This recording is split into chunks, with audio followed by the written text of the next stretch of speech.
got a few things to say today, but y'all better straighten right up because the boss is in the room. She's sitting right across from me, across my desk. I had to go over to Ada and have 3 vials of blood drawn. Had lab techs poke and prod on me. I like to never got them a urine sample. I tried. It's like I told that lab tech, you know, I seem to pee a lot at night, but not in the daytime.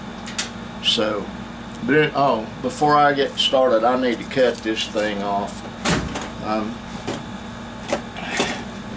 It's green. It means I use a walking cane. I actually use 2 of them. At least today I am.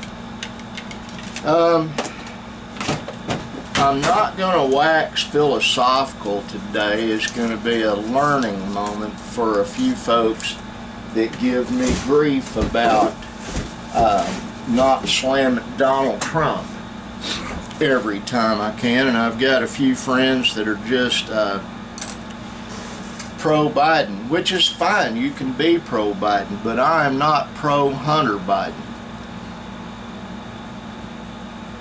I had one of my friends give me a hard time. Donald Trump is an evil man. You need to go ahead and not say anything good about him. Well, I don't say anything negative about him. I don't really say anything negative about Joe Biden. Hunter Biden is a total different story.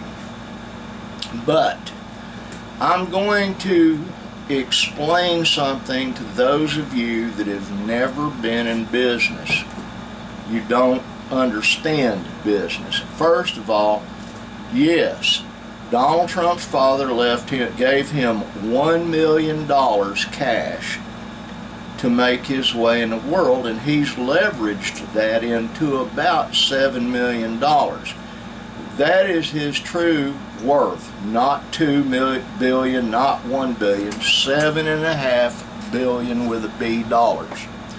Now I'm going to explain something to you. I'm going to use a chopstick to explain it. Okay, this is leverage.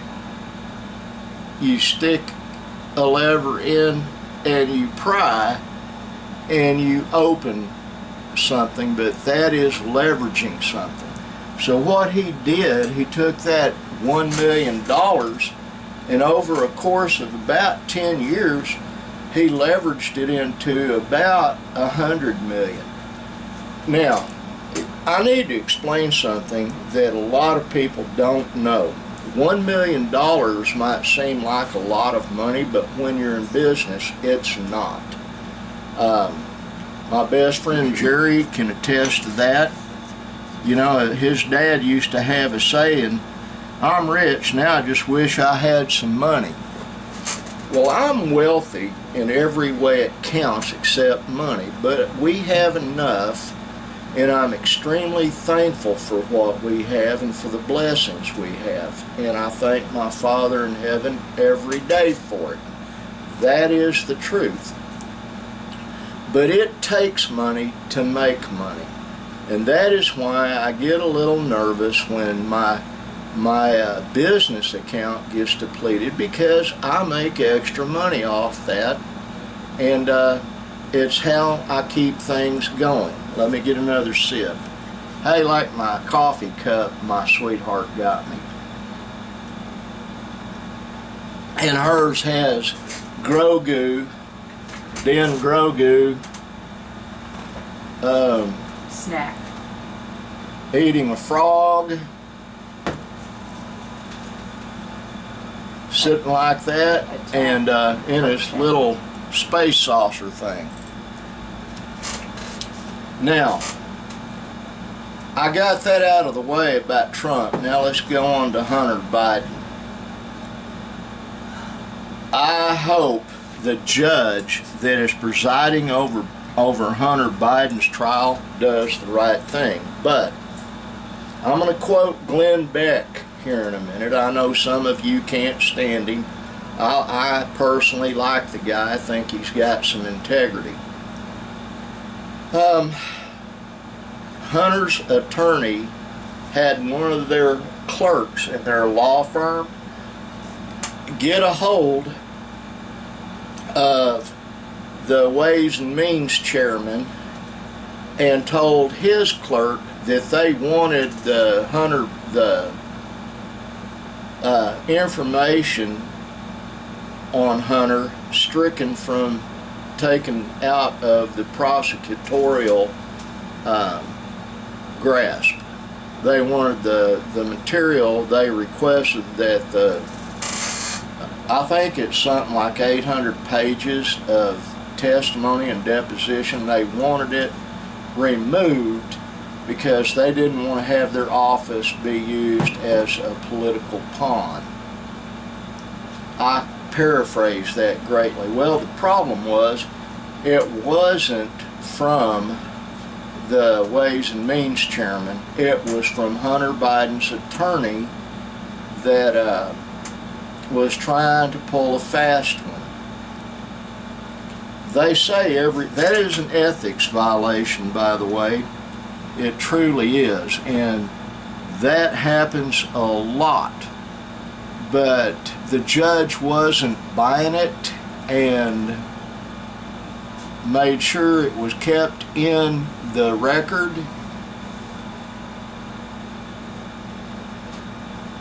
And to quote Glenn Beck, that is organized crime or mob stuff. It really is.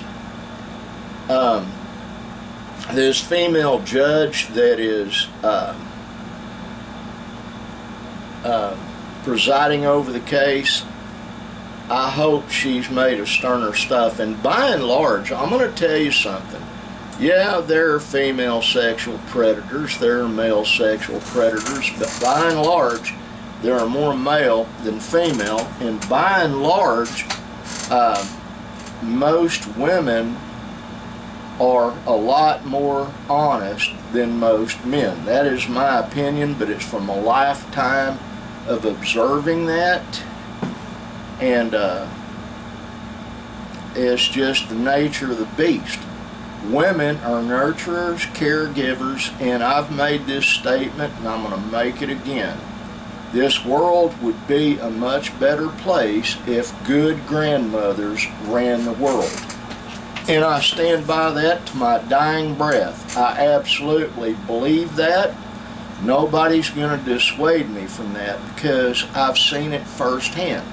A good grandmother. I'm not talking about just a grandma, one that's a welfare bum or embezzled money or used bleach on her phones and a sledgehammer to keep the records from being probed by Congress. I'm talking about a grandmother like my grandma, who is near perfect. A good grandmother has already solved all the world's problems. She has. Much smaller scale, but I found that grandmothers are a really good diplomat, and they're kind, and they're stern. They're made tougher than men. They're built different. That's why there are no female Navy SEALs. They can't undergo the rigors of it. But that doesn't matter. The stuff in here is what matters, and grandmas have that in abundance. They have integrity in abundance. They have love for others in abundance, and they have the wisdom of the ages that they can use to resolve problems. The Kumanaku, better known as the Comanche, most people look at them as, oh, they were a warlike tribe. Yes, they were. They didn't like being stepped on.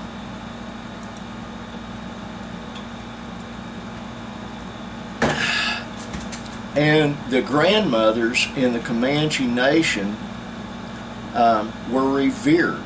A lot of people don't know that. A lot of the Plains tribes, their grandmothers were revered for their wisdom because they knew they were wise. Well, let me get off of that thing and get on to something else. I got a communique last night from someone I cannot name on this channel. I used to work with him. I was in the service with him. And in essence, what I'm about to tell you, things are getting ready to blow wide open in Congress. The Pentagon is trying to keep a congressional oversight committee from knowing certain things about extraterrestrials, and I don't care if you believe they're here or not, or believe they exist or not. The problem is that a lot of data has been collected, a lot of video and audio and physical samples have been collected, and the Pentagon has stymied Congress, the Congressional Oversight Committee, at every turn, and they're not letting them have access to information. So the military-industrial complex kind of forgets who they work for, and that's you and that's me. That's us. We the people run this country. That's how it's supposed to be. That's not how it is right now, but the apple cart is getting ready to be tipped over. Now folks, know this crazy old man loves you. I do. I want you to thank God for your blessings every day, because you are blessed. And like the sign up there says, be kind. Bye.